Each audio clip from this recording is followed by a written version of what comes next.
karena tadi udah macet, jadi sekarang masih di jalan. Jadi saya izin juga Pak Ilham, ini mungkin saya nanti ada sedikit offline sambil jalan Pak Ilham. Baik Pak Ilham, sebelum kita memulai kuliah praktisi, teman-teman sekalian, izinkan saya membaca sedikit profil singkat dari Pak Ilham. Pak Ilham ini merupakan praktisi ya, sekaligus ternyata beliau juga mengajar juga. Beliau adalah praktisi di PT Adaro Indonesia, gitu ya, di bagian budget and business analysis Fisher, gitu ya, ini. Nah, selain itu juga beliau ternyata dosen juga ya Pak, dosen di Universitas Nahdlatul Ulama di Jakarta. Ini sejak 2017, gitu. Jadi sudah lama. Jadi selain praktisi juga beliau adalah seorang dosen. Nah, kemudian dari beberapa informal education-nya juga sudah banyak nih teman-teman sekalian. Beliau juga pernah mengikuti Prodologi Masterclass tahun 2020, pernah juga mengikuti berbagai macam course e-learning gitu ya, dan lain-lain. Nah, beliau ini merupakan alumni UNJ ya. UNJ pada tahun 2012 ya Pak ya. 2012. Kemudian beliau ini juga dulunya sangat aktif di organisasi ini. Kalau saya lihat di sini banyak sekali Pak. Organisasinya mulai dari tahun 2009 sampai 2012 nih, kurang lebih mungkin di setiap tahunnya ada lebih dari satu organisasi gitu ya. Nah,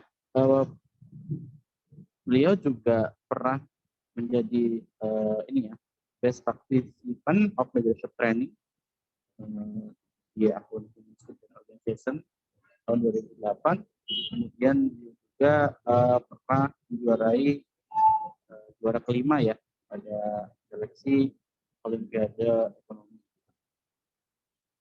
Baik, tanpa berpanjang lebar, saya langsung mempersilahkan Pak Ilham ya untuk berbagi sharing. Ya, Pak, jadi tujuan dari Pakistan sharing ini sebetulnya Pak agar kita teman-teman mahasiswa, khususnya teman-teman mahasiswa WNJ, bisa belajar banyak dari Pak Ilham bagaimana implementasi di dunia praktis itu seperti apa sih, apakah ada link and match dengan di dunia pendidikan gitu. Kira-kira seperti itu Pak Ilham, mungkin bisa lebih banyak berdiskusi ya. Jadi kita dari materi Pak Ilham mungkin sekitar 1 jaman ya, 1,5 jam itu maksimal Pak. Kemudian kita lanjut dengan sesi tanya jawab Pak, supaya teman-teman yang lain bisa lebih tahu mengenai dunia praktisi. Baik, saya persilahkan untuk Pak Ilham untuk sharingnya. Ya, terima kasih Pak Ayatullah atas pembukaannya. Sebelumnya saya ucapkan terima kasih juga kepada panitia dan juga Ibu Faza ya, yang telah menginfokan saya bahwa saya terpilih untuk ikut dalam sharing praktisi untuk kali ini.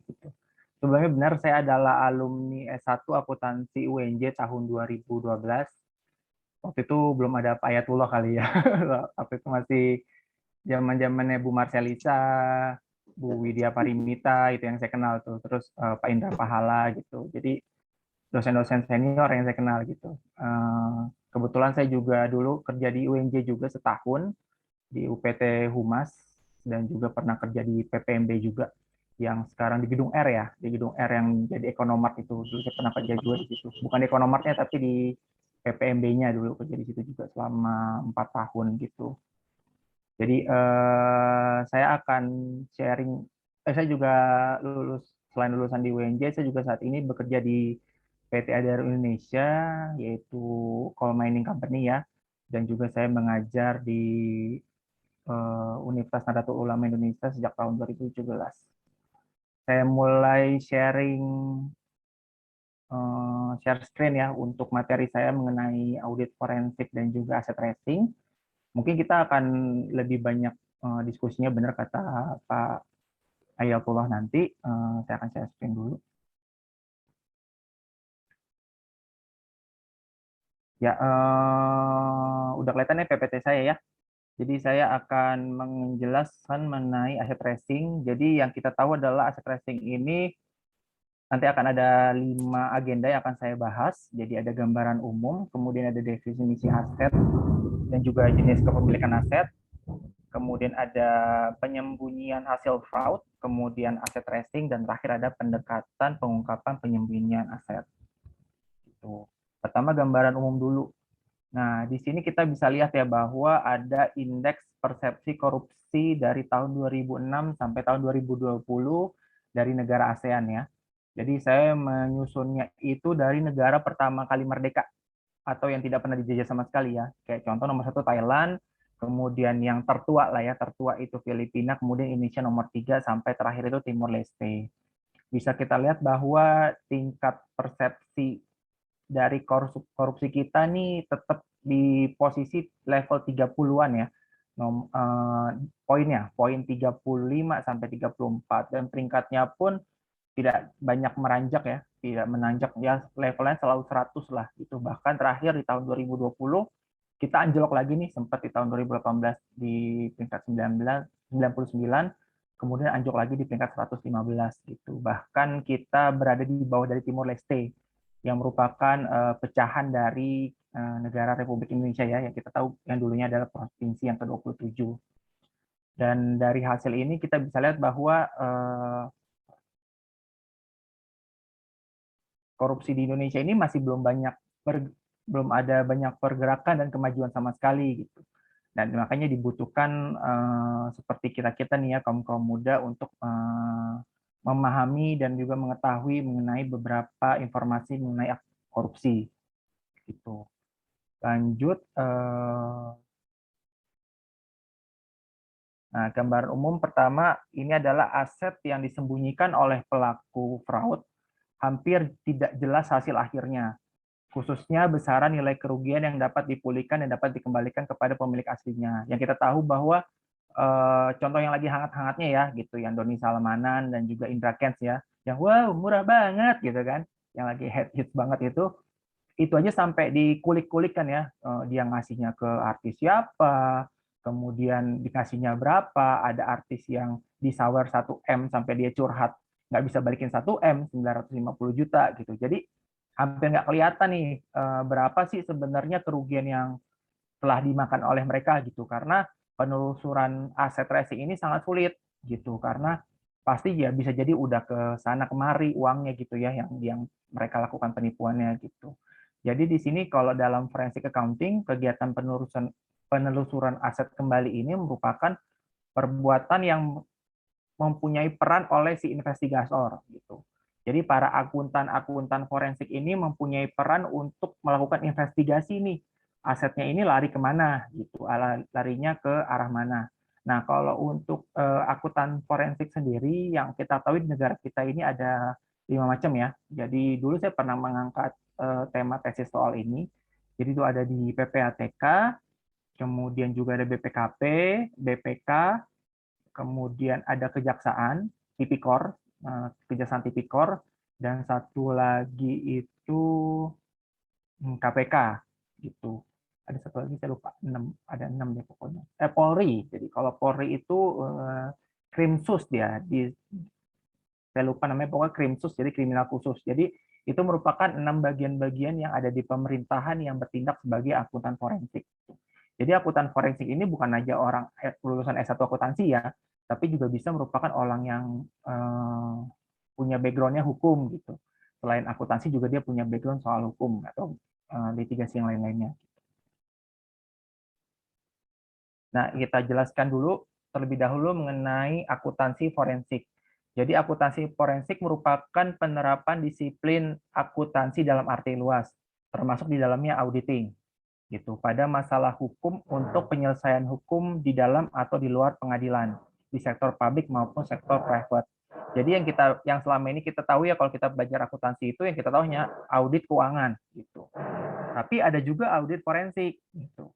Nah, bedanya audit keuangan dan audit forensik itu apa sih? Nah, kalau misalnya kita di audit keuangan itu kita menilai apakah laporan keuangan yang disajikan oleh perusahaan itu mempunyai nilai batas wajar kesalahannya gitu. tingkat miss-nya itu wajarnya berapa sih gitu. Misalnya kita punya nilai batas wajarnya atau namanya apa ya, lupa gitu. Pokoknya nilai batas kewajarannya itu 95% gitu. Jadi kalau misal tingkat kewajaran kesalahan itu 95%, ya masih dianggap laporan keuangan itu wajar. Bukan benar ya, bukan benar, tapi wajar kalau akuntansi keuangan. Dia bilangnya wajar, tapi bukan benar.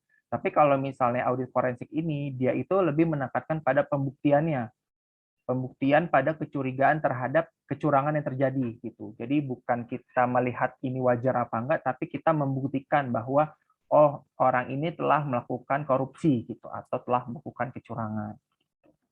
Itu ya kita perbedaan dari kalau yang backgroundnya mungkin akuntansi di sini pernah mendengar mata kuliah audit gitu. Jadi ada dua perbedaan itu ya antara audit keuangan sama audit audit forensik.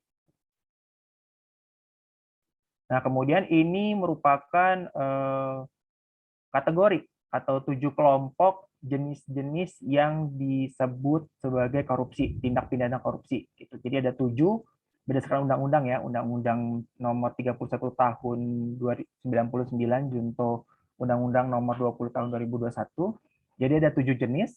Pertama itu ada kerugian keuangan negara, kemudian ada suap menyuap, kemudian ada penggelapan dan dalam jabatan, kemudian keempat itu ada pemerasan, yang kelima perbuatan kecurangan, keenam itu benturan kepentingan dalam pengadaan, dan 7 adalah gratifikasi.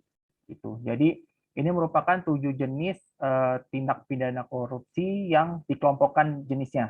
Gitu. Misalnya kayak kalau kita misalnya melakukan korupsi, terus korupsi itu merugikan keuangan negara, berarti kenapa nomor 1 ini gitu.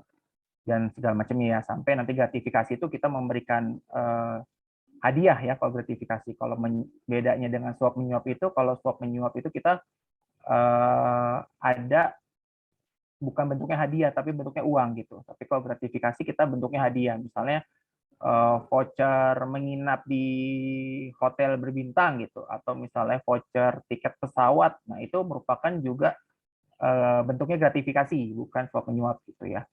Itu perbedaannya. Gitu. Nah, sebelum kita lanjut ke materi selanjutnya, saya ingin ada kalian nih buka link yang di sini nih. Saya kasih di Teams ya. Nanti kalian klik, saya minta kalian tolong isikan jawaban kalian seperti apa tentang korupsi itu sendiri, seperti apa sih menurut kalian. Jadi kita hanya Q&A bebas aja gitu. Silakan dibuka teman-teman sekalian. Saya wait di sini, belum ada yang join nih.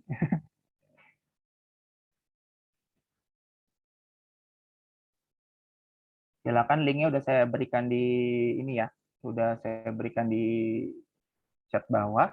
Nanti silakan teman-teman isikan jawabannya. Gimana? Sudah ada yang bisa join? Saya masih menunggu nih.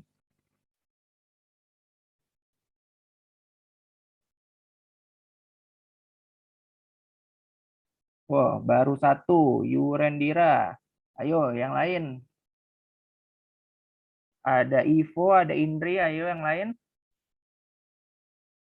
Anggara, oke. Dirgantara, mantap. Lanjut, yang lain saya tunggu. Ini ada berapa sih pesertanya? Jam 63 ya. Saya tunggu 30 deh. Biar banyak. Ini baru 8, saya tunggu 12 lagi deh. 10. Nanti di akhir soal juga ada nih. Saya akan berikan juga sejenis quiz-quiz kayak gini juga. Nanti kasih namanya yang lengkap ya. Kasih nama yang lengkap. Nanti saya akan berikan hadiah melalui OVO buat kalian. Gitu. 16. Oke. Lanjut. Ayo, saya tunggu. Yuk. 16. Cepat lagi, nanti saya akan mulai. Saya akan start. 17, ya. 18, Nanda, terima kasih udah masuk. Prim, ya, Fani. Oke, saya mulai ya, ke 20. Tapi kalau yang lain mau gabung, silakan ya. Saya cuma mau tahu persepsi aja dari kalian mengenai korupsi itu seperti apa sih gitu. Jadi saya pengen tahu persepsi dulu dari kalian. Saya mulai ya. Kalau lain mau gabung silakan, masih bisa ya.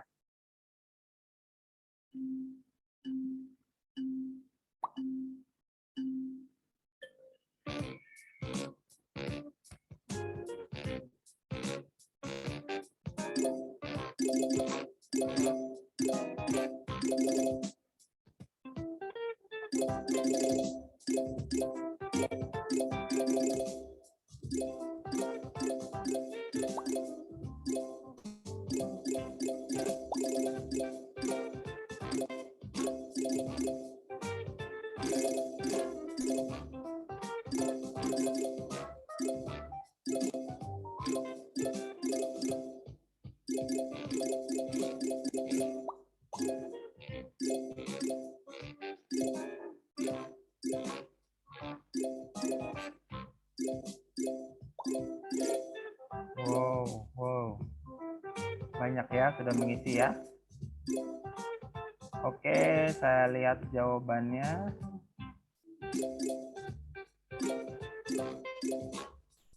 Oh, belum semuanya.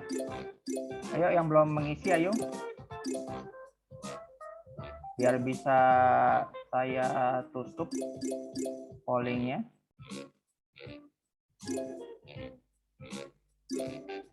7 orang lagi dari 28, dari 29 player.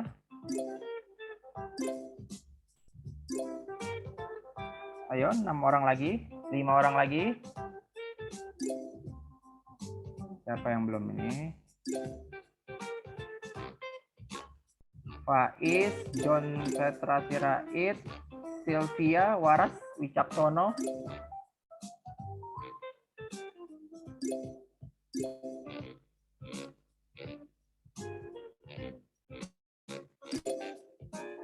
Oke, berarti tinggal 2 orang lagi. Wah, ini kayaknya nggak ada nih orang ini. Oke, kita lihat jawabannya ya.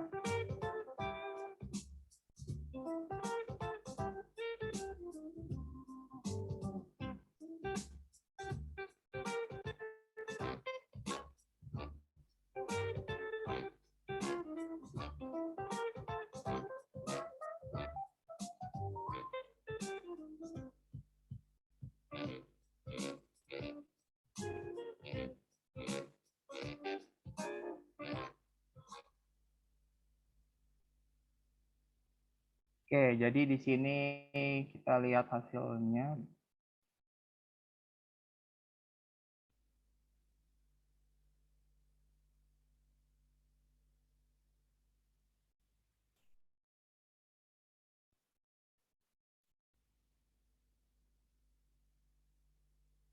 Jadi untuk jawaban nomor 1 itu, menurut kalian apakah Oke, nomor 1, apakah memberi uang pada saat mengurusi merupakan perbuatan korupsi? Jawabannya iya ya. Jadi kalau misalnya kita memberikan uang pada saat mengurusi merupakan perbuatan korupsi karena itu merupakan bagian dari suap menyuap gitu. Jadi udah pastilah ya tahu bahwa kegiatan ini merupakan kegiatan korupsi gitu. Semoga nanti saya lihat di hasil pollingnya tidak ada yang menjawab tidak ya.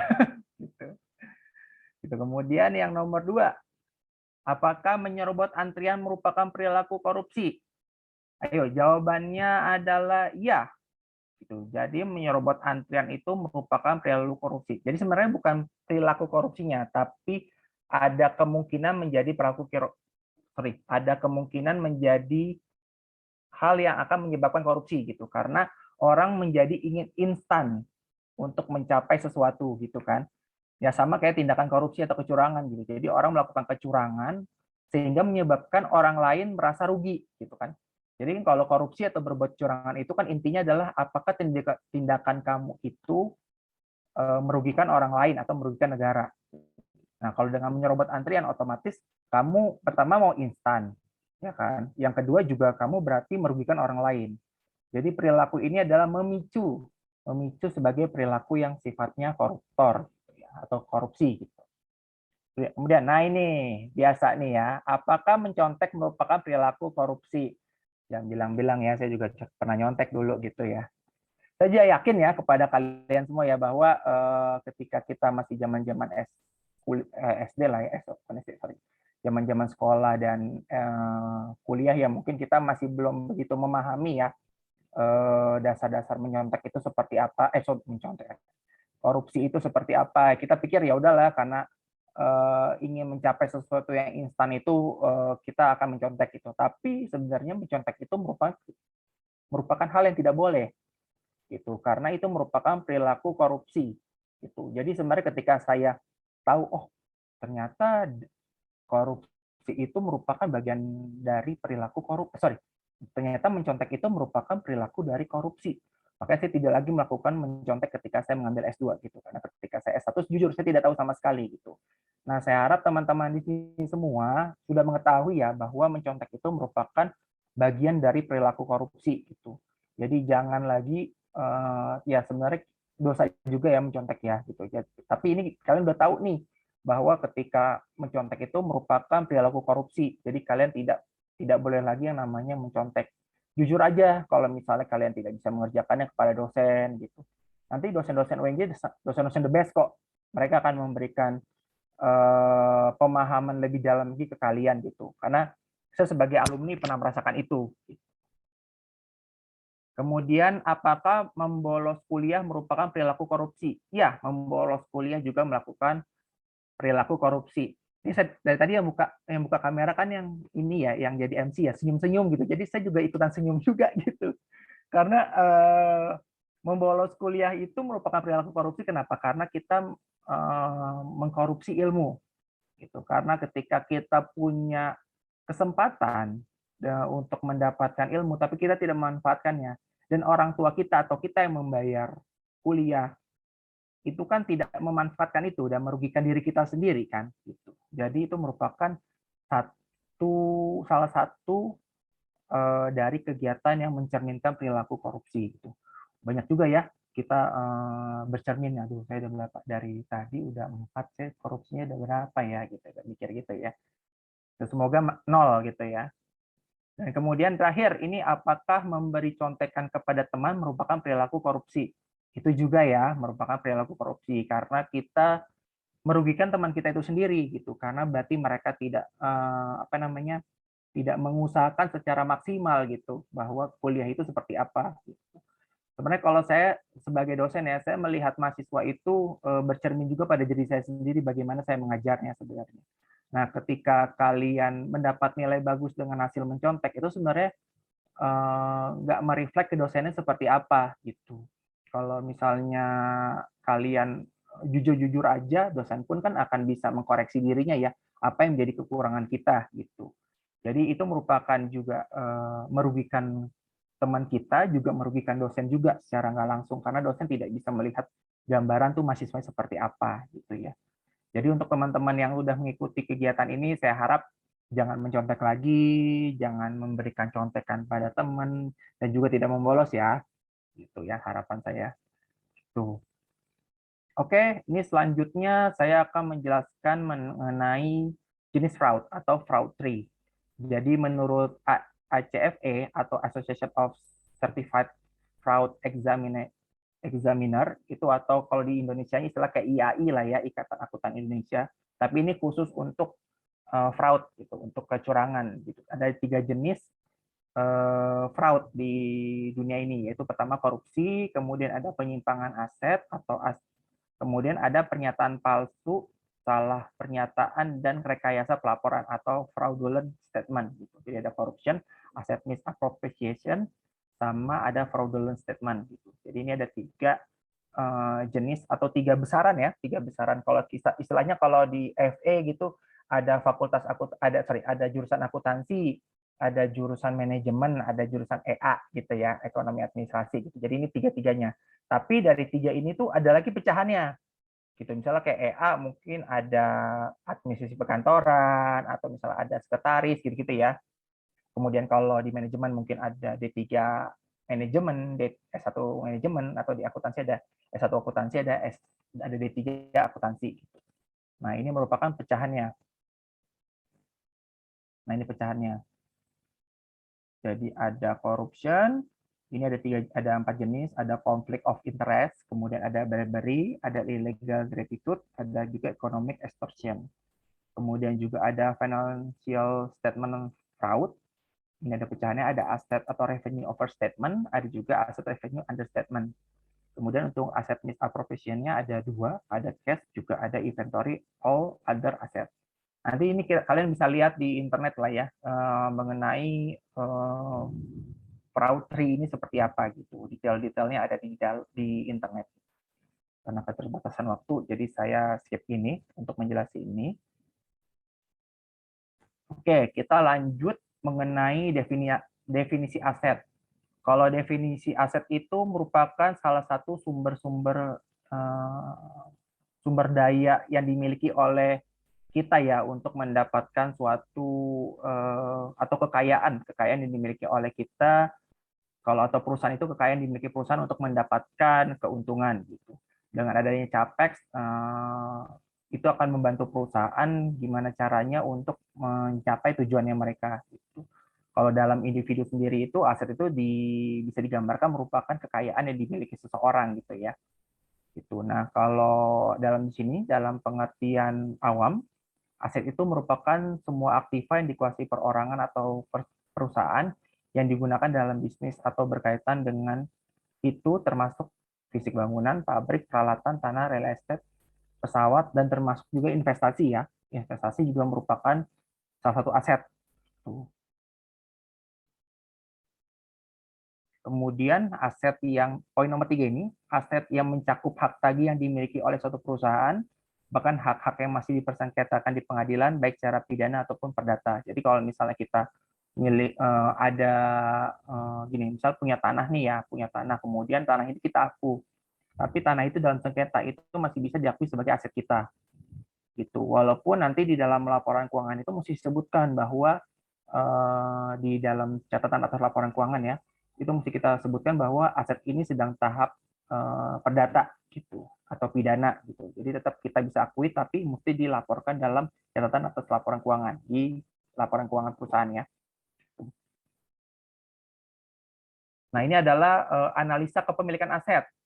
Itu ada analisa kepemilikan aset. Itu pertama itu kita harus identifikasi dulu asetnya nih. Jadi kita mesti lihat dulu aset yang dimiliki oleh si pelakunya, pelaku fraud ini. Gitu.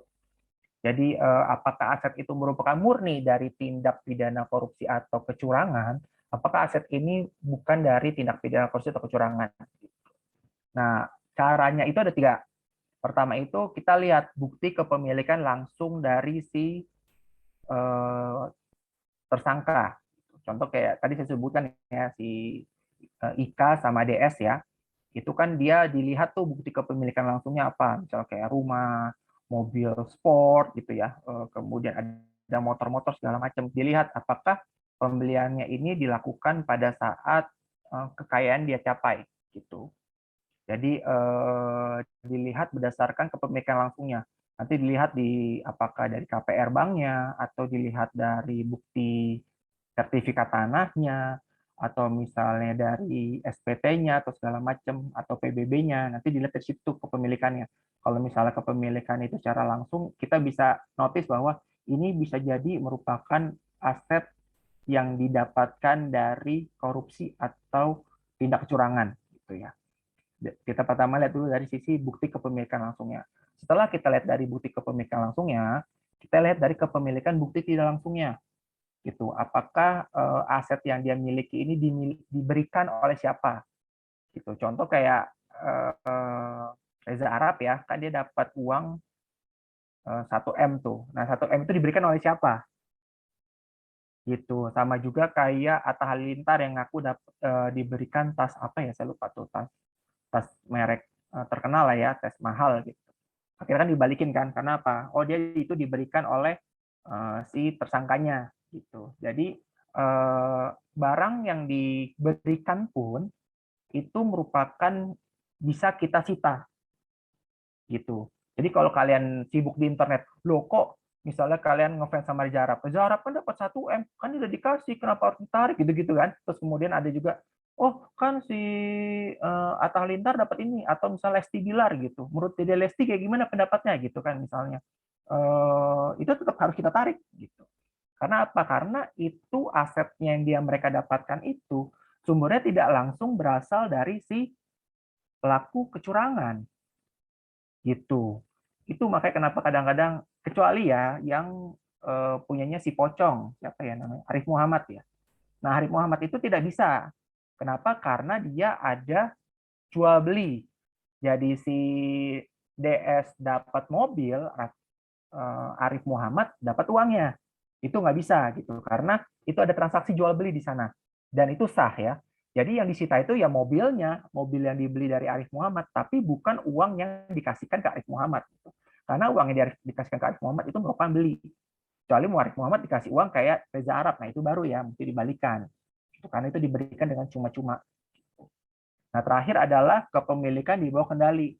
Nah, kita lihat nih, si ya kasih contoh yang lagi terkenal sekarang ya, si Ika sama si DS itu kan dikorek-korek sampai ke pacarnya ya, ke pacarnya, kemudian sampai ke istrinya, apakah rumah yang dimiliki oleh pacar dan istrinya itu hasil pemberian atau enggak gitu. Jadi kita lihat bahwa apakah kepemilikan yang lain-lain di bawah kendali dia, misalnya pembantu, atau istri, atau adik, atau kakak, atau bapak, atau ibu, ataupun yang lain-lainnya yang berhubungan dengan dia, memiliki aset yang dikendalikan oleh mereka. Jadi bukan di bawah kendali si koruptornya atau si fraudnya langsung, tapi dimiliki oleh si kendalinya dia, gitu, yang apa namanya, yang memiliki kendali lah oleh si koruptor ini, gitu, atau si kecurangan ini, gitu. Jadi itu ya, jadi ada 3 jenis tuh. Jadi kita lihat kepemilikan langsungnya, kemudian kepemilikan tidak langsungnya, terakhir ada kepemilikan di bawah kendalinya. Kendalinya siapa nih? Apakah ayahnya, ibunya, atau istrinya, atau bapaknya, atau pacarnya gitu ya. Jadi itu kita lihat analisa dari kepemilikan aset jika seseorang melakukan kecurangan atau aset racingnya. Kemudian, nah ini yang dilakukan ketika dia sudah mendapatkan aset, kemudian dia sembunyikan dengan cara apa sih? Gitu. Pertama itu off book. Off book itu adalah transaksi yang bukan melalui mekanisme transaksi pembukuan gitu.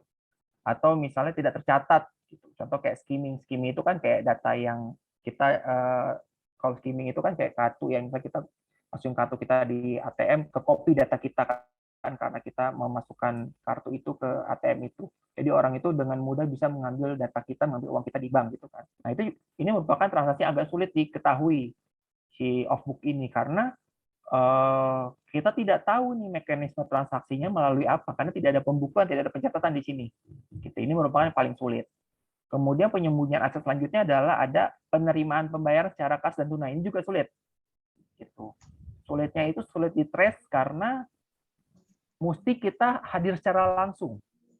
Gitu. Jadi kita harus ketika apa ya, OTT ya, operasi tangkap tangan ya, operasi tangkap tangan, ada uang di tas berapa gepok, di tas gepok gitu. Kalian pernah dengar lah kasus-kasus korupsi yang ditemukan uang bergepok-gepok. Nah, itu merupakan pembayaran atau penerimaan pembayaran atau uang itu diterima secara kas gitu. Jadi dia tidak berani menyembunyikannya di bank karena takut kelacak, maka dia berikannya di bentuk kas. Atau pernah dengar kasus yang mafia ini nggak, mafia narkoba itu yang dia nyembunyiin uangnya di balik tembok sama emas-emasnya itu kan, itu nggak kelihatan sama sekali tuh, kayak gitu tuh. Jadi dua ya, sorry, Rihana Mariam mau bertanya. Rihana Mariam ingin bertanya sesuatu.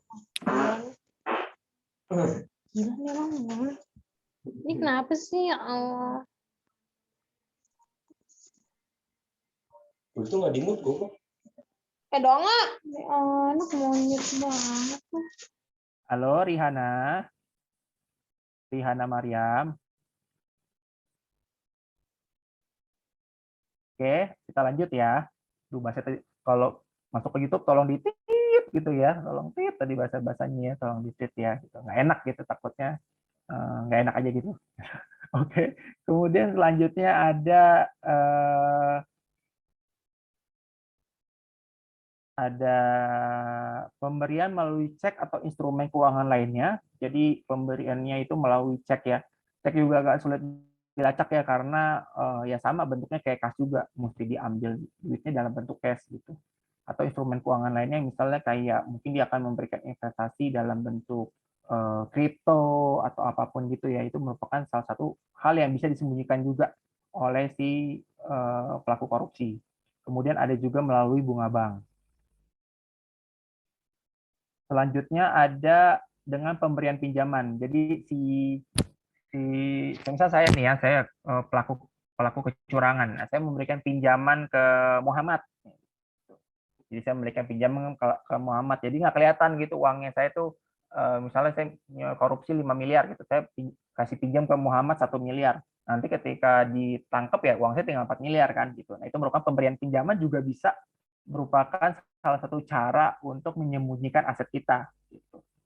Sama terakhir itu adalah transfer aset di bawah nilai pasar wajar atau pelunasan tagihan-tagihan. Jadi misalnya gini, kita habis korupsi, kita bayar seluruh utang kita tuh. Jebret, jebret, jebret, jebret. Nah, itu kan kalau kita bayar seluruh utang kita atau tagihan apapun yang terkait dengan itu kan kita nggak bisa ngambil itu ya, nggak bisa. Kita sebagai auditor forensik kita nggak bisa tuh ngambil itu, gitu karena sudah ditagihkan ke si perusahaan dan orang itu mempunyai utang ke situ. Gitu. Nah, caranya ya udah berarti orang itu yang si koruptornya harus kembalikan uangnya gitu. Nggak bisa kita tagihin ke orang yang telah dibayar tagihannya gitu. Itu merupakan sulit juga tuh karena bagian dari penyembunyian aset juga. Nah, ini adalah modus-modus penyembunyian aset. Kalau misalnya dengan pemberian pinjaman tadi ya, kan saya memberikan pinjaman ke Muhammad tadi ya. Nah, ketika saya memberikan pinjaman ke Muhammad, saya memberikan pinjaman ke Muhammad itu menggunakan misalnya dalam dolar nih. Nah, dolar ketika dibalikin ke rupiah, itu rupiahnya di kecil dolarnya digedein, jadi dapat rupiah lebih kecil. Itu. Ya, jadi misalnya kita harusnya bayarnya 50 dolar gitu karena dolarnya dinaik-naikin dari rupiah, jadi bayarnya cuma tinggal 30 dolar. Itu mungkin tuh. Jadi ada modus penyembunyian 20 dolar di situ gitu. Itu kalian mesti hati-hati tuh kalau transaksi yang sifatnya ke USD. Jadi akan terjadi selisih di situ karena ketika dolarnya menggunakan kurs ini, nanti kursnya jadi seperti ini kan nilai rupiahnya berbeda ya dapatnya.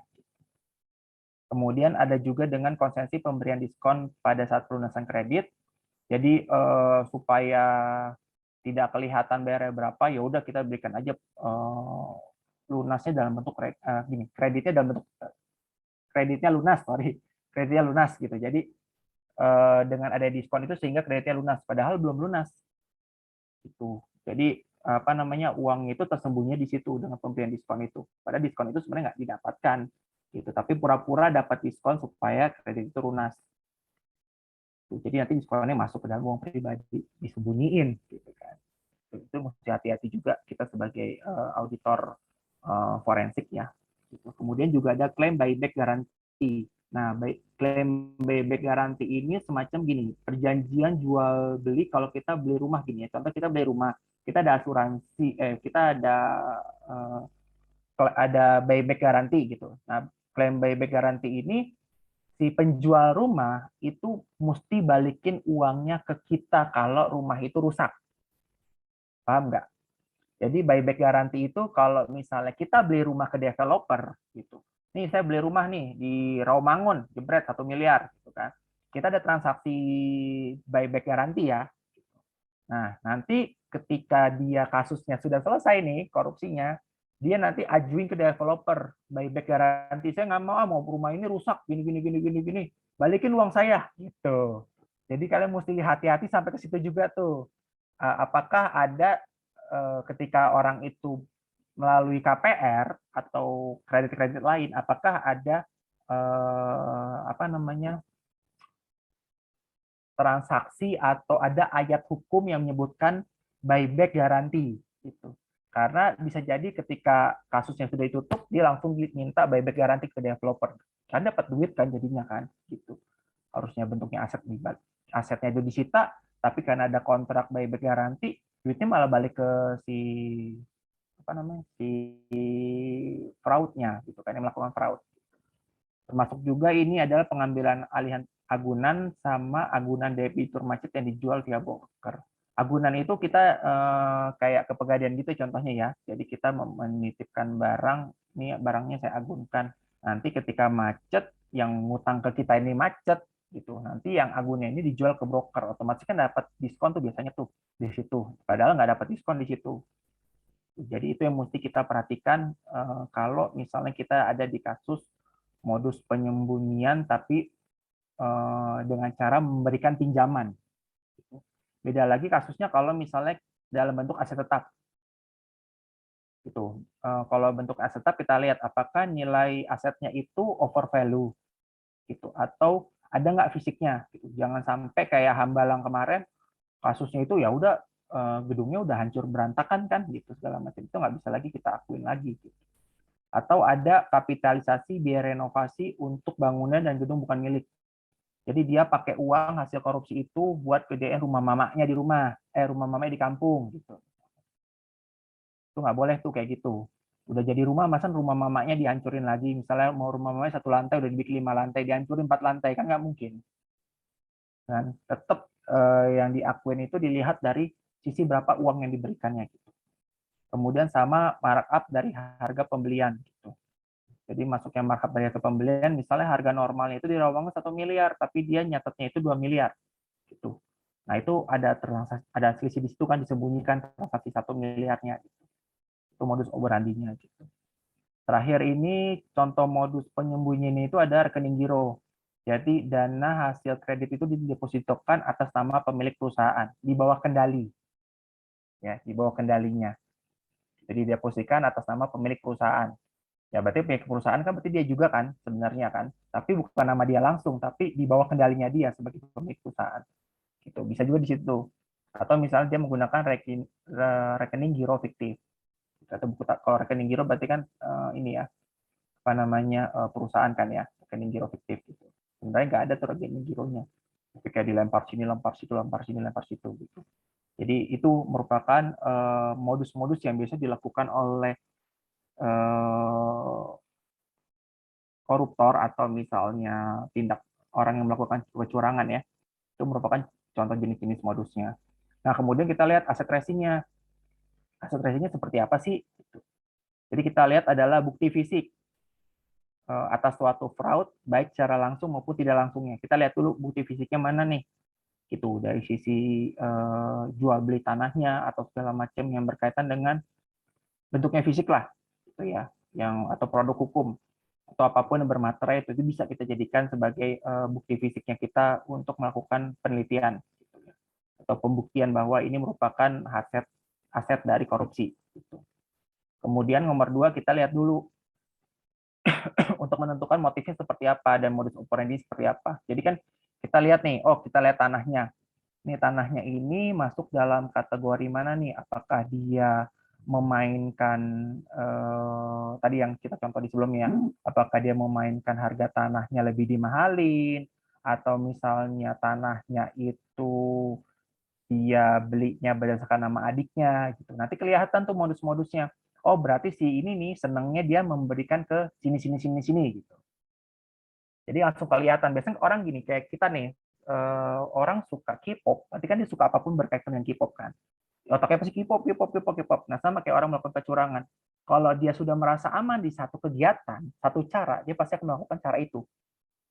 Gitu. Ya, contoh lah kayak Uyut saya tuh. Uyut saya paling senang nyimpan uang di lemari. Ya dia sampai meninggal pun walaupun udah ada bank ya, tetap nyimpan uangnya di lemari kan. Gitu. Jadi kita lihat dari situ motifnya dulu nih dia maunya seperti apa nih. Gitu. Apakah dia senangnya membagi-bagikan uang itu kemana-mana, gitu satu. Apakah dia senang nggak pakai nama dia atau pakai kendali di bawahnya, dia nyuruh supirnya aset ini nama supir atau kayak gimana itu kan kelihatan tuh semua modusnya di situ. Gitu. Nanti di situ kita bisa lihat bahwa berarti nanti dari supirnya larinya kemana gitu. Jadi kita lihat dulu motifnya dia mau pakainya yang mana nih. Setelah kita tahu motifnya bagaimana, kita lihat saksinya. Misalnya dia tanahnya itu dibeli pakai nama pembantunya, kita minta tanya pembantunya, Mbak beli tanahnya ini berapa harganya? Satu. Nanti Mbak di tanah ini pakai apa uangnya bayarnya, gaji Mbak berapa, gitu-gitu. Nanti kita akan dari situ kelihatan tuh kan, tadi kelihatan buktinya pembelian tanah gitu kan.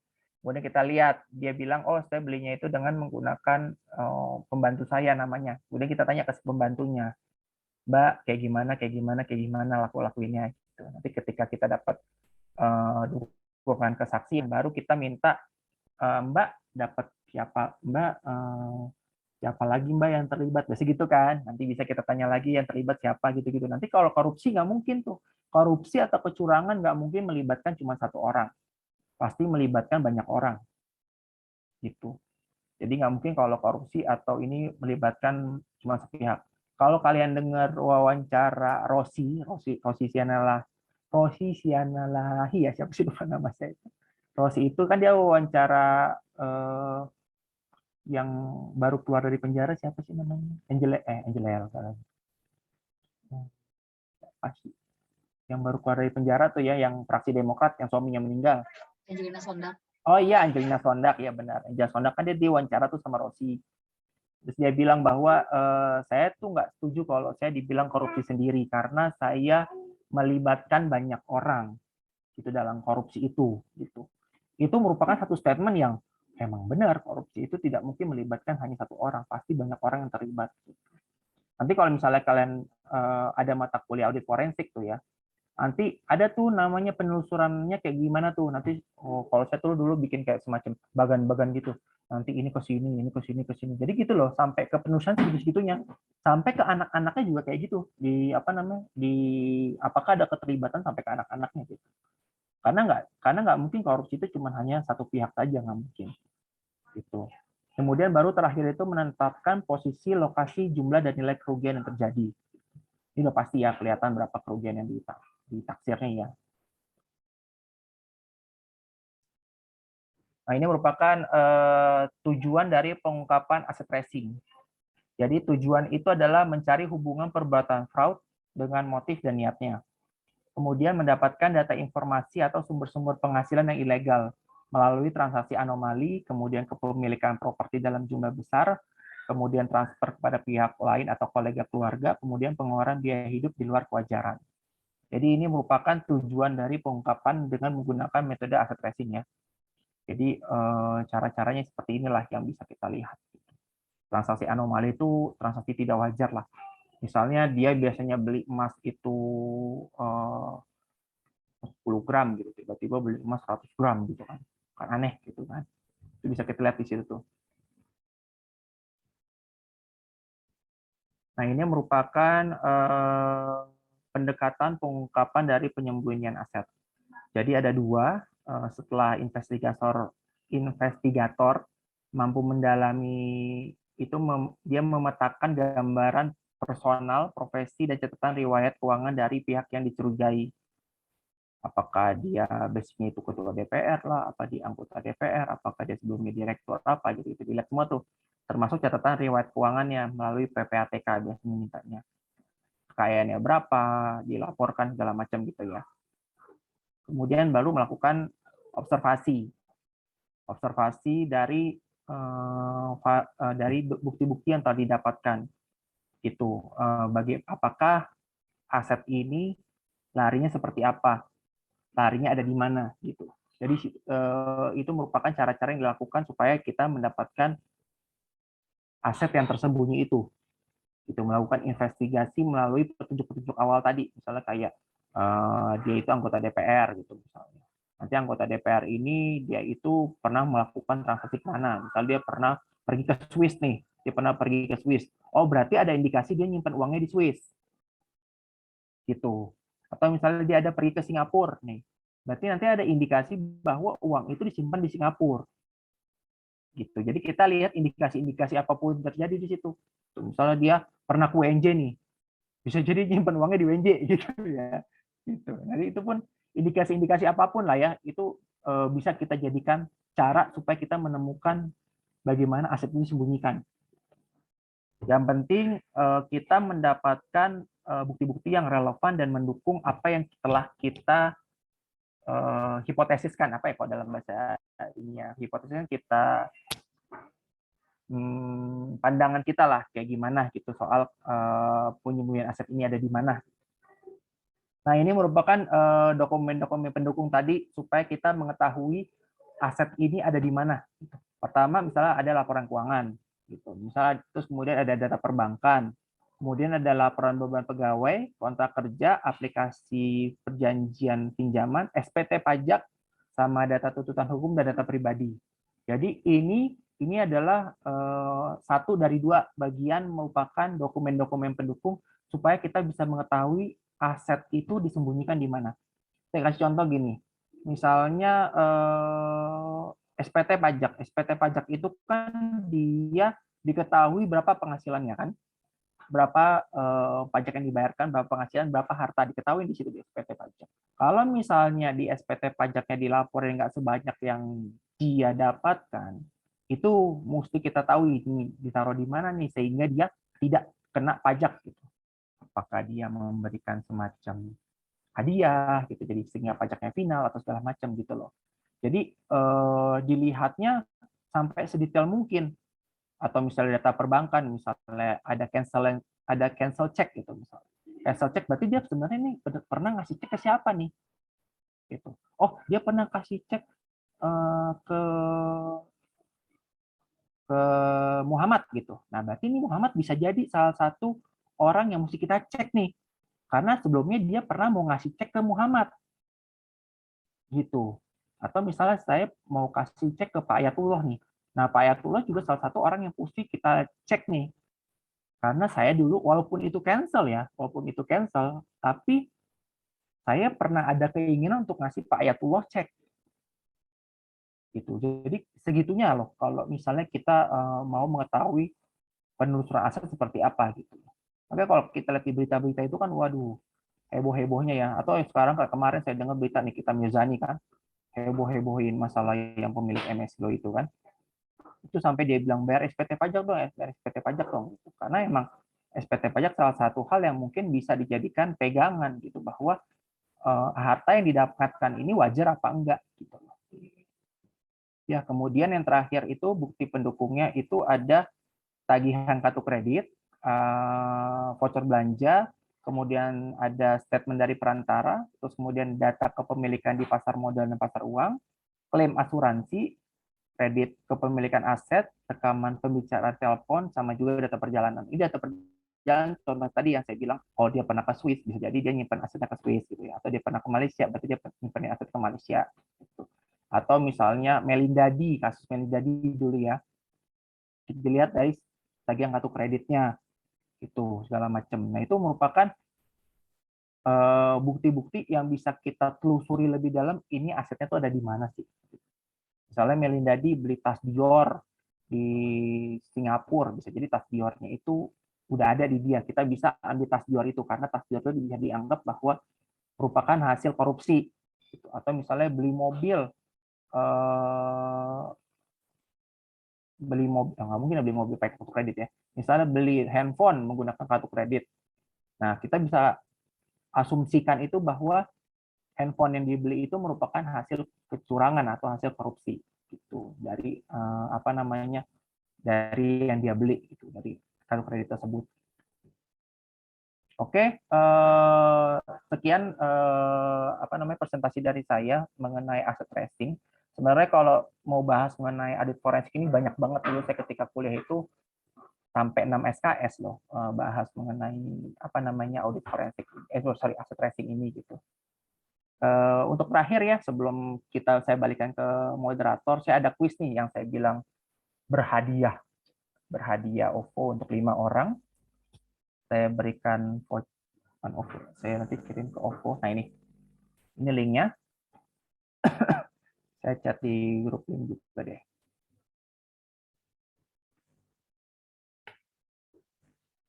Silakan teman-teman ikut nanti untuk 5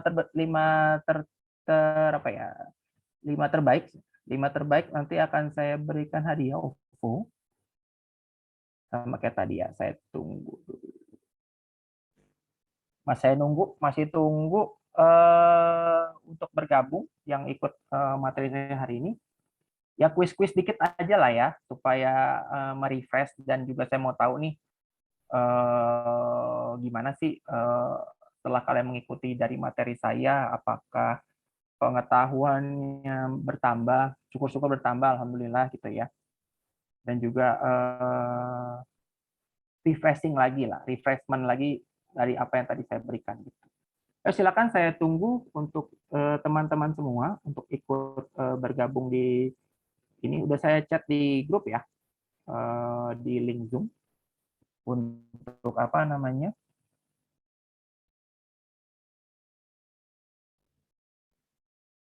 Oke, udah ada 6. Saya tunggu 30 orang deh. Nih, lumayan ikut webinar ini, kita dapat voucher OVO 100.000 satu orang, kan lumayan. 5 terbesar. Nama lengkap ya, nanti biar saya, tapi kalau nama yang nggak lengkap juga nggak apa-apa, nanti kalian sesuai di ini, saya nanti kalian 5 besar tuh DM ke saya ya, nanti akan saya cross check di Instagram saya, DM ke Instagram saya @syafdi ini, nanti untuk yang 5 besar nanti ya akan saya minta nomor handphone yang terdaftar di OVO atau Gojek, nanti akan saya transfer. Oke, baru 15 orang, ayo 15 lagi, saya tunggu. 16 ya, 16, 17 ya, kurang 13 lagi, 18. Oke, lanjut 11 lagi.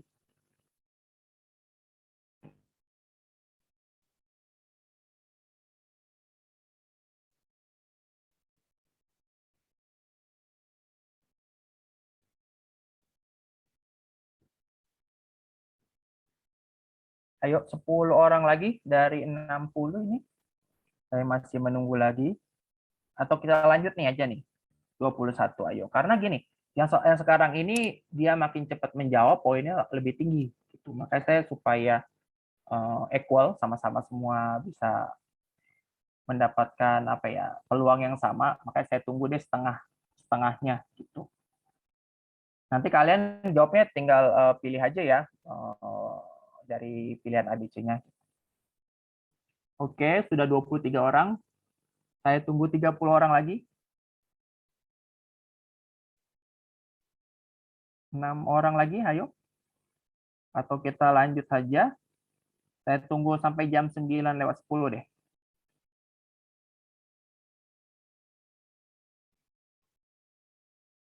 Udah tidak ada lagi yang mau bergabung. Waduh, ayo Sarah Santika terakhir. Ayo, ada lagi 25 orang.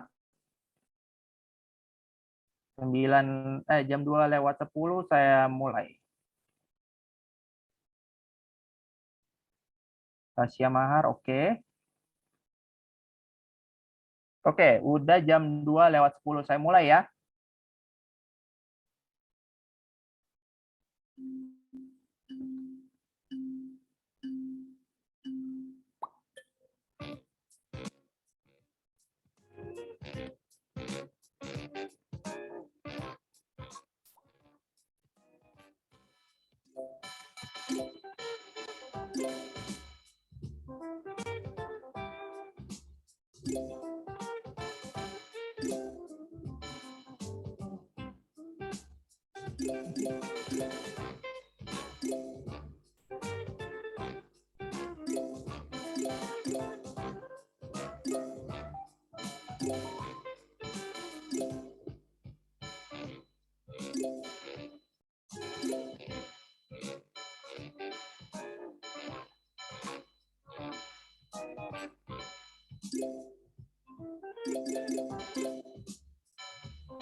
lihat.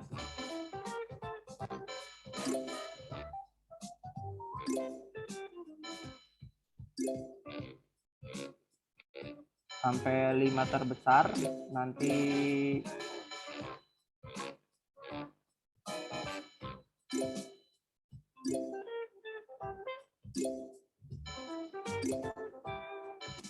dua 14 saya tutup ya. Oke, ada lagi yang mau menjawab?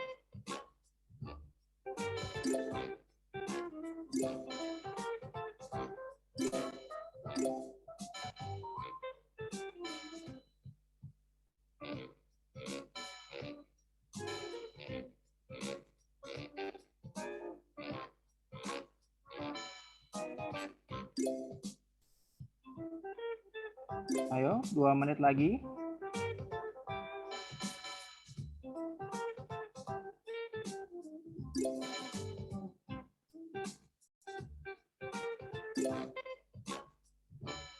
Wah, Faiz kegeser. Wah, Prim juga kegeser. Oke, 1 menit lagi buat teman-teman yang belum ngisi. Masih ada Fani nih. Fani, Ardian, Anwar, Eva, Waras. Ayo, 1 menit lagi teman-teman.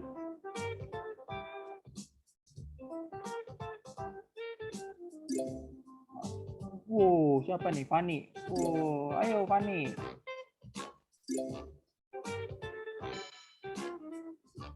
Oke, 1 menit lagi.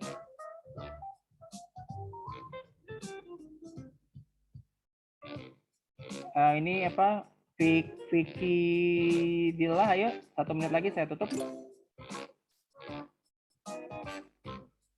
Oke, habis waktunya.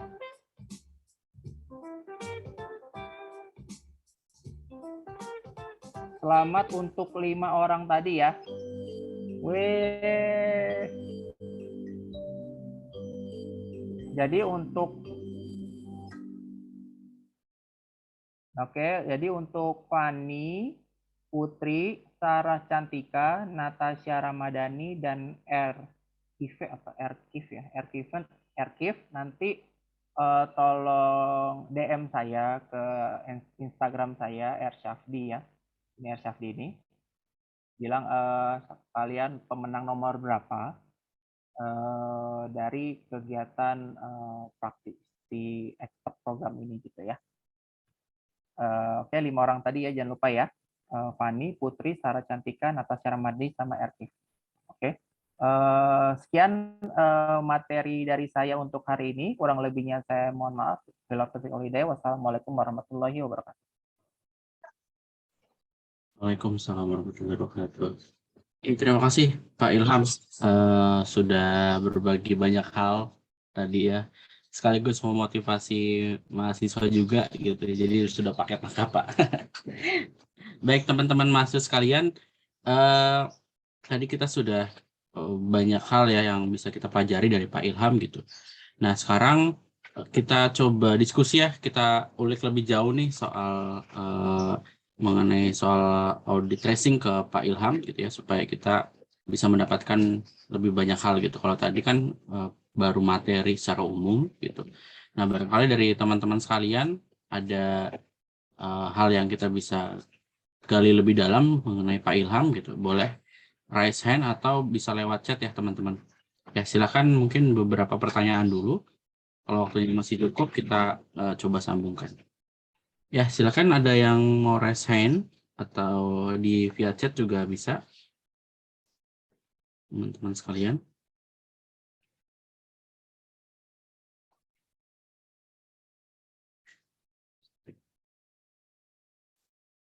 Gimana teman-teman? Sambil menunggu mungkin Pak, saya sedikit pertanyaan ya Pak. Sedikit pertanyaan titipan sebetulnya.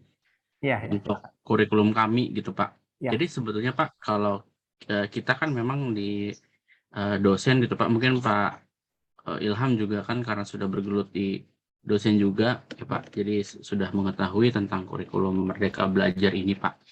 Nah Salah satunya yang paling mungkin dari dahulu kala sih ya Pak, itu mengenai link and match antara di perguruan tinggi dengan di industri gitu Pak. Nah, kebetulan nih Pak Ilham ini sekaligus praktisi dan dosen gitu, jadi bisa memberikan gambaran nggak Pak, khususnya di dalam soal tadi ya, topik kita gitu.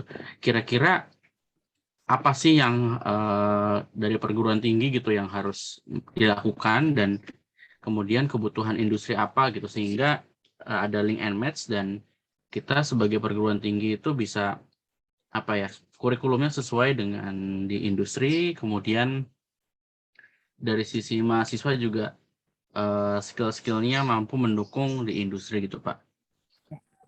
Kira-kira bagaimana Pak? Oke, berbagi pengalaman aja ya. Jadi sebenarnya saya tuh sering ngerekrut mahasiswa untuk magang atau buka lowongan di kantor saya bekerja sekarang ya, di PT ADARO Indonesia Coal Mining Company gitu. Yang saya rasakan itu bahwa untuk dari segi, karena saya juga alumni UNJ juga ya, apa yang didapatkan saya di UNJ itu sudah cukup mumpuni untuk kita bekerja di industri yang saya tekuni ya. Saya tuh lulus itu pertama masuk di perusahaan gas, kemudian karena saya tekuninya itu adalah mining semua, gas, kemudian saya pindah ke coal services, coal mining services, kemudian saya dimutasi ke coal miningnya gitu kan. Semua yang saya rasakan itu sudah cukup mewakili di UNJ itu ya, cukup mewakili untuk hal kurikulum yang ada di UNJ itu sudah sangat cukup mewakili. Hanya yang jadi kendala itu, dulu saya pernah minta adik-adik kelas saya nih 2000 angkatan 2009 untuk gabung di Adaro itu. Mereka itu selalu kalah dengan yang namanya interview dan juga psikotes. Gitu Pak. Jadi saya waktu masuk ke Adaro itu butuh waktu 9 bulan. Jadi saya psikotes itu dari Januari, saya itu baru diterima bulan September. Akhirnya ketika saya udah masuk di Adaro itu sekitar 5 tahun, saya tanya, Bu, kenapa ya? Udah akrab juga ya, nggak mungkin nggak akrab ya. Akhirnya saya karena akrab udah biasa udah sering ketemu, akhirnya karena akrab itu saya tanya, Ibu kenapa ya dulu saya sampai 9 bulan di apa ya di proses saya untuk masuk ke Adar itu kenapa sampai 9 bulan saya bilang. Pertama karena user banyak yang nggak cocok. Satu. Jadi saya ternyata dicoba di 4 company di perusahaan tersebut. User banyak nggak cocok. Tiga. Yang keempat saya diterima. 3 banyak user nggak cocok. Tapi HRD cocok sama psikotes saya. Gitu. Jadi makanya kenapa HRD itu selalu mencoba saya di company yang lain. Itu karena kan company Adaro sangat besar kan, ada energinya sangat besar. Selalu dicoba. Akhirnya saya tanya, Bu, kenapa adik kelas saya 3 orang ini nggak seperti saya? Nggak dicoba. Kalau kayak udah selesai ini, udah gitu, kayak udah selesai gitu. Kenapa nggak dicoba itu? Mereka bilang psikotesnya tidak cukup bagi kami gitu. Jadi mungkin kalau bisa saya sarankan mungkin UNJ atau FEUNJ atau akuntansi UNJ bisa kali memberikan pelatihan psikotes untuk mahasiswa sebelum dia lulus. Sehingga mahasiswa punya background bagaimana sih saya mengerjakan psikotes. Gitu. Karena jujur sebelum saya itu masuk ke industri, saya juga ikut tes psikotes karena bapak saya HR di perusahaan. Jadi bapak saya nyuruh kamu ikut tes psikotes gini di universitas ini, universitas itu. Jadi saya karena saya punya background dan saya punya pengalaman di psikotes, makanya kenapa saya mungkin bisa masuk ke company ini. Gitu. Itu Pak, kalau dari pengalaman saya ya, kalau untuk saran juga di UNJ, untuk dari segi dari segi tadi kurikulum saya udah nggak usah komentar lagi ya. Saya yakin UNJ pasti udah sangat sering mengikuti update soal kurikulum yang ada di Indonesia ya pasti gitu. Cuman maksud saya pendampingnya ketika lulus itu tuh apa? Karena TOEFL itu nggak cukup, gitu. Karena ketika kita masuk ke perusahaan itu ada step-step yang mesti kita lalui. Kalau kesehatan nggak mungkin dong UNJ suruh mahasiswanya itu, ayo kita bugar tiap hari gitu kan, nggak juga kan. Jadi paling yang bisa saya sarankan ya psikotes aja gitu Pak. Mungkin ada pelatihan psikotes untuk mahasiswa.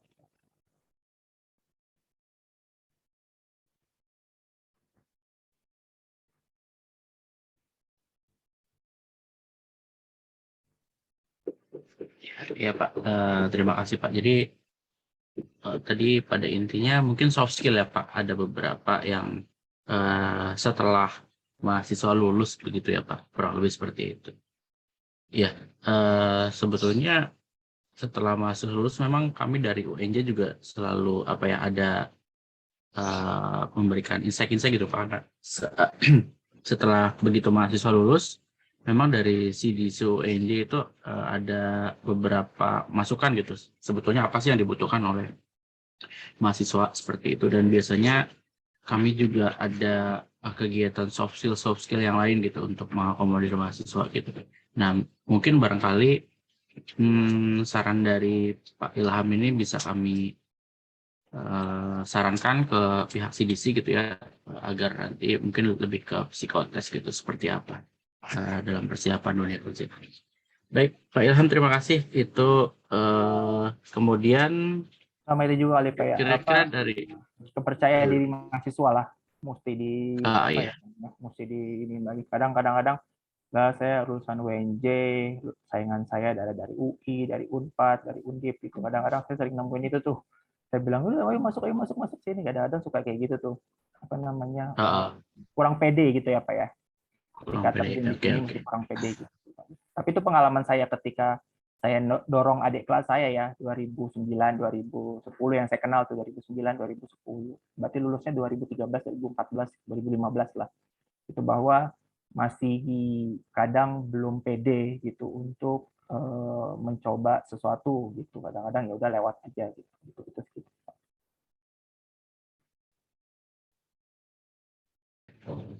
Ya Pak, baik. Itu juga mungkin beberapa alumni juga mengeluhkan hal seperti itu ya Pak. Jadi di kita kurang pede nih, padahal mungkin bisa jadi ada kelebihan dan ada kekurangan ya Pak. Kita kelebihannya di sektor ini dan yang lain juga di sektor ini. Jadi saya pikir sih itu hal yang lumrah gitu, bahwa di setiap perguruan tinggi ada kekhasannya masing-masing. Ya, teman-teman yang lain bagaimana? Ada yang didiskusikan dengan Pak Ilham nih? Mungkin dari chat dulu nih Pak. Ada yang bertanya Pak. Saya coba bacakan ya Pak Ilham, dari Vicky Audila. Kira-kira katanya kasus apa yang paling berkesan bagi Pak Ilham nih selama menjadi audit forensik gitu Pak. Jadi kasus apa yang barangkali saya sedikit menambahkan nih Pak, yang berkesan dan mungkin apa ya, ada kasus yang menurut Bapak, oh ini kok konyol gitu, tapi ini bisa ditemukan gitu. Nah, yang satu lagi mungkin Bapak bisa menceritakan Pak, kasus yang paling sulit itu seperti apa gitu. Jadi saya menambahkan aja.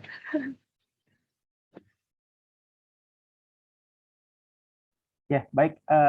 Terima kasih Vicky Adilah ya untuk pertanyaannya. Kalau ditanya kasus apa yang paling mengesankan, ya kasus paling mengesankan itu yang pernah saya lihat itu yang terkait dengan apapun yang berbau Banten ya. Jadi dari mantan gubernur Bantennya sampai Ratu Atut ya, Ratu Atut Khosyah itu, sampai ke suaminya apa adik iparnya, saya sampai lupa tuh. Saya terakhir itu 2016 kebetulan tuh ngebahas soal gitu-gitu. Apa namanya, nge-link kasus-kasus gitu tuh. Itu tahun 2016 tuh terakhir. 6 tahun yang lalu, makanya saya agak lupa tuh kasus yang mana. Tapi seingat saya yang saya paling berkesan itu kasus yang terkait dengan yang tadi itu, yang Provinsi Banten itu. Karena itu benar-benar guritanya ke keluarga gitu loh. Link ke sini, ternyata oh ini juga dapet, ini ternyata sampai ke artis ini juga kayak gini gitu loh. Jadi itu yang paling berkesan itu di ketika saya di menelusuri kasus soal yang Ratu Atikosyah itu dan keluarganya. Dan yang paling nyeleneh itu kadang-kadang buktinya itu hal-hal yang berbau 18 plus. Itu voucher, pijet lah, kemudian apa ya, pernah tuh disewain, ya gitu-gitulah ya. Maksud saya yang kalian 18 plus lah, udah gede-gede semua kan ya. 18 plus semua, 18 plus semua, sorry. Maksudnya buktinya saya temuin semua yang berbau 18 plus gitu. Servis-servis yang sifatnya 18 plus. Jadi 18 plus juga mas bisa dijadikan gratifikasi loh. Gitu. Jadi 18 plus yang berbau 18 plus itu bisa dijadikan gratifikasi ternyata. Gitu, saya sampai geleng-geleng kepala itu, saya bilang waduh, dan saya tuh ini ya di luar dari ini ya, nggak di luar nalar gitu, pikir saya gratifikasi ya duit atau tas apa atau apa gitu ya, itu ternyata servis 18 plus juga bisa dijadikan gratifikasi. Itu sih Pak yang nyeleneh dan yang geleng-geleng yang pernah saya ketemuin waktu saya menelusuri soal audit forensik ini di kasus-kasus di Indonesia gitu.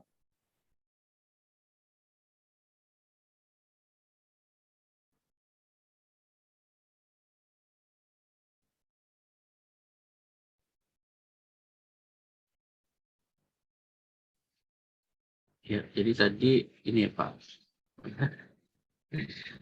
luar biasa ya memang ya kasus yang di Banten itu ya Pak, jaringan keluarga seperti itu Pak.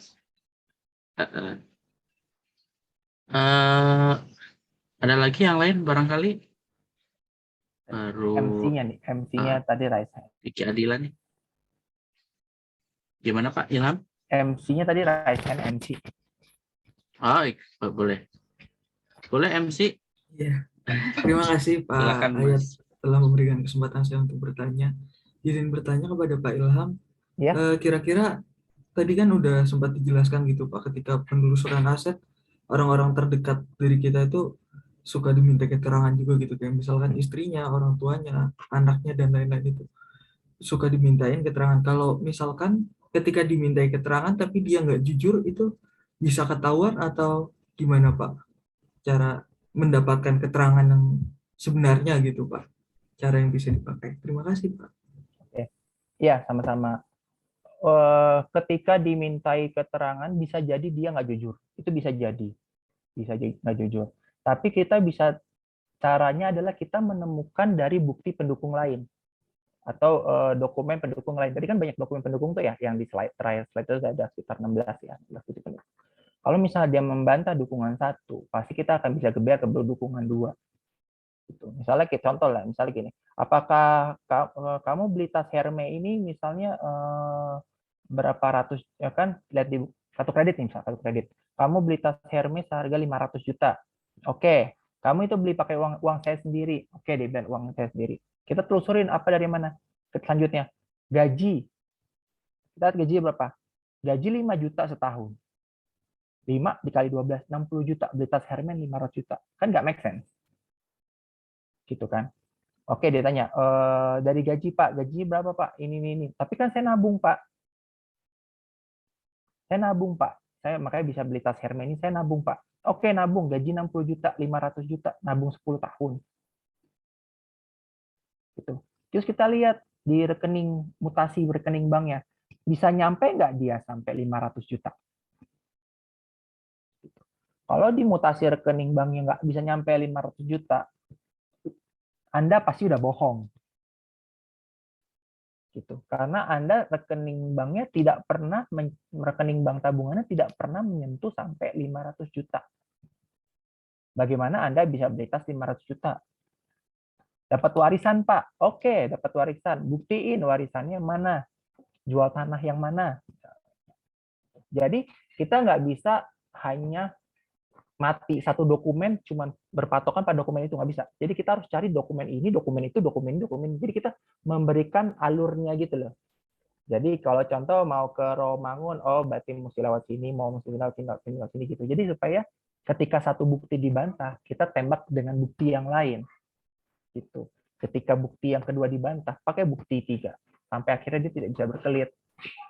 Kayak gitu, Yusfan. Terima kasih Pak Ya, jawabannya. sama-sama. Ya, Pak Ilham, ini ada pertanyaan lagi, mungkin saya bacakan ya di kolom chat, Pak. Jadi misalkan ketika aset-aset yang disita, kira-kira aset itu diapakan gitu, Pak? Apakah dijual oleh negara atau seperti apa gitu, Pak? Oke, kalau misalnya kita itu aset disita, udah pasti sama negara dilelang sih. Udah pasti sama negara dilelang. Nanti biasanya ada balai lelang gitu. Nanti disebutin tuh lelangnya berapa, harganya berapa. Bisa jadi juga barang itu dibeli sama pemerintah. Gitu. Saya beri contoh itu, saya itu pernah lihat rumah sitaan KPK di daerah Cipinang Cipedak. Cipinang, di daerah Cipinang. Jadi kalau kita dari UKI gitu lurus belok ke kiri, belakangnya IBN itu ada rumah disita oleh KPK. Nah, habis itu rumah itu langsung berapa tahun kemudian rumah itu jadi kayak rumah badannya pemerintah, apa ya, kayak badan organisasi milik pemerintah. Jadi kalau misalnya barang itu nggak laku, mungkin harganya ketinggian atau segala macam, biasanya barang itu digunakan oleh kepentingan pemerintah, bukan kepentingan pribadi ya, kepentingan pemerintah. Apakah misalnya jadi kantor pusat, atau jadi kantor dinas, atau segala macam, itu bisa digunakan itu. Tapi kalau untuk barang yang kecil-kecil, atau barang yang nilainya nggak besar, biasanya langsung dilelang sama pemerintah. Ada websitenya tuh, nanti kalau kalian iseng-iseng lihat aja di Google gitu, barang-barang hasil korupsi pasti dilelang. Nanti uangnya masuk ke dalam kas negara. Seperti itu. Ya, Pak. Ada pertanyaan lagi nih, Pak. Ya. Dari Hoir Indonesia, Pak. Jadi, apakah dalam mengungkapkan kasus korupsi harus melalui laporan adanya tindakan korupsi? Kemudian bagaimana mengungkapkan tindakan korupsi yang dilakukan 1 atau 2 tahun yang lalu, kemudian di mana baru diungkapkan baru-baru ini gitu, Pak. Jadi kasus yang lama mungkin barangkali baru ketahuan gitu saat ini. Itu kira-kira seperti apa, Pak Ilham? Oke. Khairunisa, makasih pertanyaannya. Kalau untuk kasus korupsi itu yang biasa saya ketahui itu pertama sumbernya ada itu melalui laporan masyarakat. Itu. Jadi pasti awalnya itu melalui laporan masyarakat, baik itu mau menggunakan whistleblowing system atau apapun itu ya. Pasti biasanya melalui laporan masyarakat. Ada indikasinya korupsi di situ, pasti laporan masyarakat gitu. Nggak, biasanya jarang kasus itu kalau tidak ada laporan dari masyarakat tuh bisa jarang terusut. Ya misalnya kayak kasus sekarang banyak kita lihat selebgram ya yang terkenal gitu, tiba-tiba dia hidupnya mewah segala macam. Ya itu akhirnya karena masyarakat merasa kok mereka hidupnya mewah tapi saya jadinya rugi ya ngikutin apa yang mereka bilang gitu. Tapi kalau misalnya masyarakat diem, kalau orang itu diem aja tidak ada laporan ya biasanya tidak terungkap gitu ya. Pasti ada tuh laporan dulu, baru nanti ditelusuri lebih dalam gitu. Terus kalau ditanya bagaimana kalau mengungkapkan tindakan korupsi yang telah dilakukan setahun 2 tahun, lalu yang dimana baru diungkapkan baru-baru ini, itu bisa. Jadi kalau bukti itu 10 tahun atau 15 tahun masih bisa berlaku. Apalagi cuma setahun 2 tahun. Bukti itu masih bisa berlaku sampai bukti ada bukti audit, ada bukti hukum ya. Nah kalau misalnya kayak bukti audit itu ada kan kalau kalian belajar audit itu ada current file, ada permanent file tuh ya. Nah bukti audit yang kita dapatkan itu bisa dijadikan bukti hukum. Nah bukti hukum itu harus ditahan sampai kurang lebih 10 tahun. Gitu. Jadi kalau misalnya kasus yang baru setahun 2 tahun itu lebih mudah malah. Kenapa? Lebih fresh. Kita nggak boleh kayak minta rekening nih, misalnya kita rekening ke PPTK, transaksinya tidak akan puluhan lembar, Ya, cuma dikit kan, cuma setahun, 2 tahun. Jadi malah kalau menurut saya kasus sama setahun 2 tahun itu malah lebih mudah dibandingkan kasus lebih lama karena emang bukti audit itu minimal bukan bukti audit. Bukti hukum itu minimal 10 tahun harus ditahan. Gitu Nisa. Ya, jadi masih bisa ya Pak, apalagi cuma baru 2 tahun gitu. Iya masih.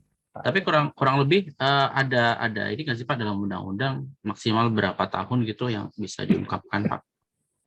Kalau undang-undang saya kurang kopi tuh kalau di undang-undang itu maksimal berapa tahun Iya. yang bisa diungkapkan. Cuman yang saya ingat adalah bukti hukum itu masih bisa berlaku sampai 10 tahun. Oh, oke. Ya, jadi 10 tahun ya. Hmm. Oke.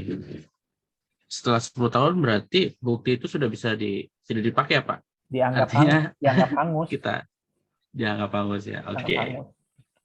Mungkin udah ganti 2 periode presiden kali ya.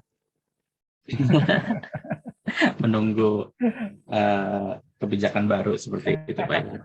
Baik, teman-teman mungkin kita bisa satu pertanyaan lagi ya sebelum saya serahkan ke MC. Apakah ada lagi nih dari teman-teman? Satu pertanyaan lagi, boleh raise hand? Ada kah?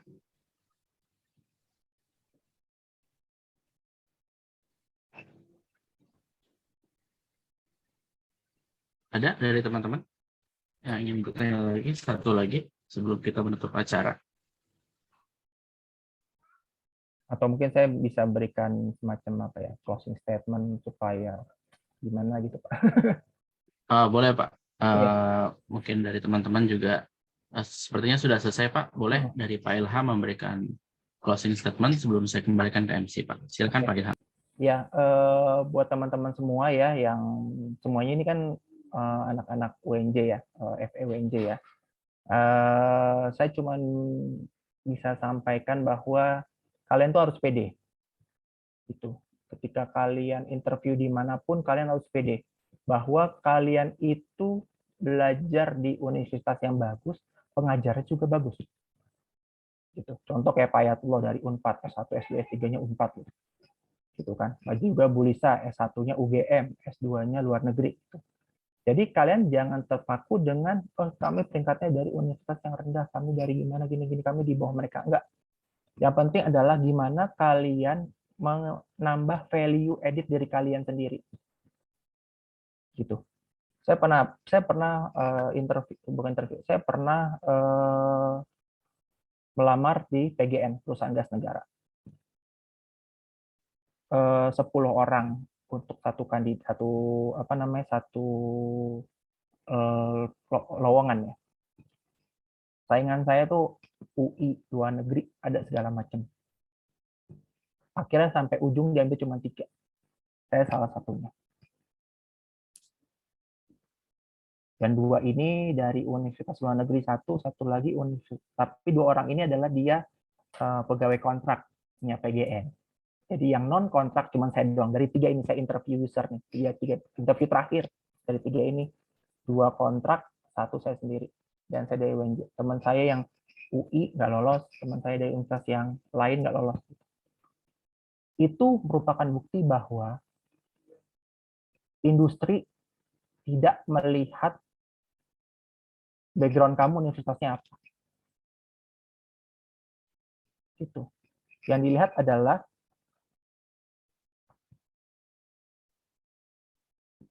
isi di dalam pikiran kamu. Karena kalian ketika lulus itu adalah fresh grade. Jadi dilihat adalah pengalaman organisasi atau isi yang ada di pikiran kalian. Kalau kalian udah punya pengalaman kayak saya udah 20 tahun, ya dilihat adalah pengalaman kerjanya. Tapi kalau kalian sebagai fresh grade, isi nih. Dengan apapun yang UNJ berikan. Ikut. Maka tadi kata Pak Ayatullah, Pak Ilham rajin ikut ini. Ya, karena saya ikut. Buat mengupgrade diri saya. Jadi selama kalian kuliah itu, manfaatkan semua peluang yang ada UNJ. UNJ berikan seminar internasional ngikut, ikut kuliah ini ikut pelatihan CDC ikut dan cermati. Nanti misalnya kayak ada pelatihan pembuatan CV misal dari UNJ, ikut, karena itu butuh. Misal ada pelatihan bagaimana berpakaian yang baik, bagaimana interview yang baik, ikut. Nanti itu jadi modal kalian ketika kalian nanti terjun di industri. Gitu ya. Karena modal saya dulu di UNJ diberikan adalah pelatihan presentasi, dan itu berguna. Saya presentasi di BOD menggunakan cara itu. Ya. Jadi manfaatkan peluang yang ada dan UNJ berikan. Itu aja saran saya. Itu ya. Dan manfaatkan dosen-dosen terbaik kita di UNJ. Mau berikan Bapak, saya mau berikan seminar apa. Kalau ada orang hima di sini ya, di HMJ, Pak, saya mau ini pelatihan ini gini. Insya Allah Bapak-bapak kita atau ibu-ibu kita di UNJ pasti mau memberikan lah. Ya, itu aja sih saran closing statement dari saya. Semangat ya. Iya, Pak Ilham. Terima kasih sekali Pak Ilham sudah banyak menginspirasi kami nih. Selain sharing tentang praktisinya juga mahasiswa bisa sepertinya banyak termotivasi gitu Pak. Jadi tentang pengalaman berharga Pak Ilham sewaktu kuliah gitu bahkan sampai sekarang di industri seperti itu. Baik, kami ucapkan terima kasih Pak Ilham. Mungkin ada sertifikat ya MC. Ya, mungkin ada Iya betul Pak, kenang-kenangan ada sedikit dari sertifikat. kami Pak Ilham. Boleh mungkin Bapak MC bisa menunjukkan sertifikatnya sebagai sedikit simbol seperti itu. Ya ini Pak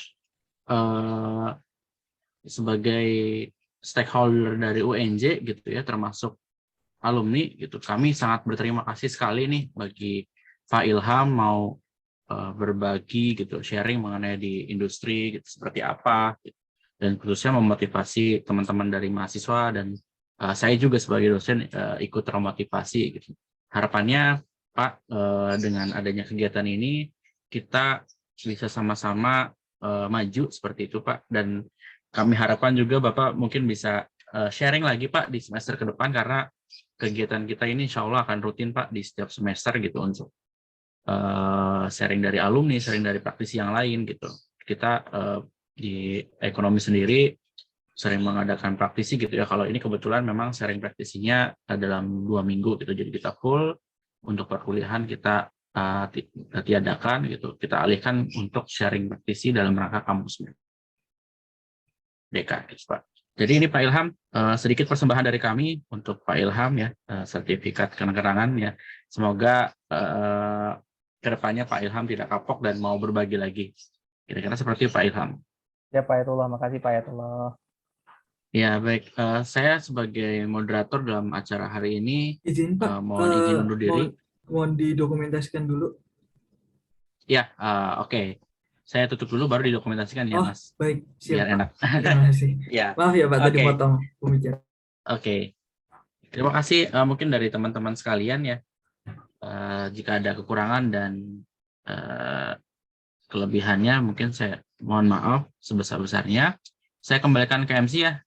Kita foto terlebih dahulu gitu biar kita semua punya kenang-kenangan lah.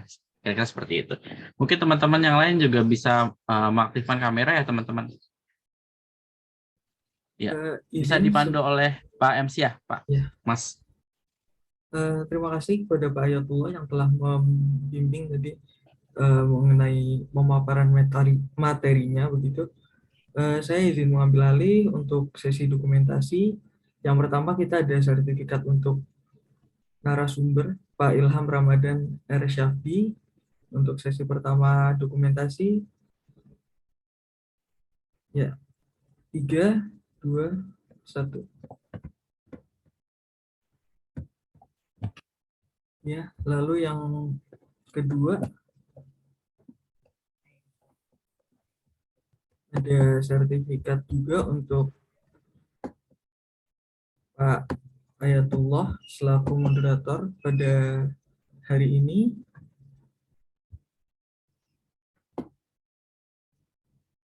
Untuk sesi dokumentasinya 3, 2, 1.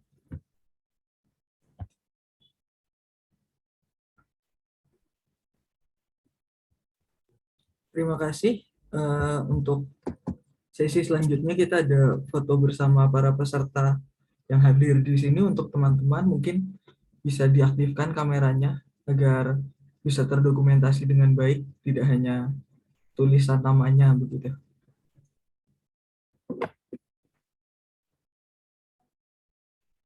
Mungkin dokumentasinya dari operator atau dari saya? Kak Agil gimana? Ya, boleh dari saya. Oke.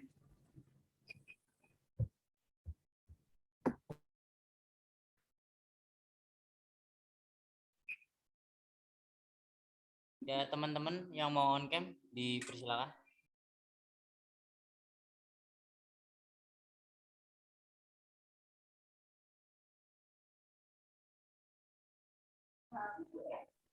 Oke, kita mulai aja ya dokumentasinya. Ada 2 slide. Yang pertama, slide pertama.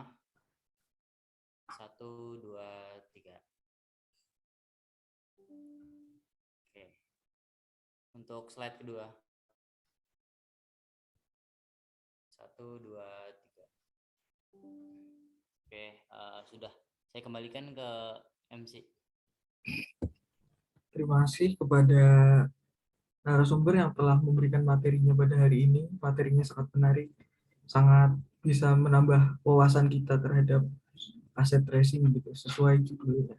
Dan tadi juga sudah diberikan motivasi yang sangat membangun semangat kita gitu. Terima kasih juga kepada Pak Ayatullah yang telah memimpin tadi sebagai moderator pada sesi pemaparan materinya. Mungkin acaranya cukup sekian untuk hari ini. Terima kasih kepada seluruh peserta yang telah hadir, memperhatikan materi yang telah disampaikan. Cukup sekian dari saya. Terima kasih. Wassalamualaikum warahmatullahi wabarakatuh. Terima kasih Pak Ayatullah, makasih ya Mas Yusran ya, makasih ya. Ya, terima kasih Pak Ilham, terima kasih semuanya.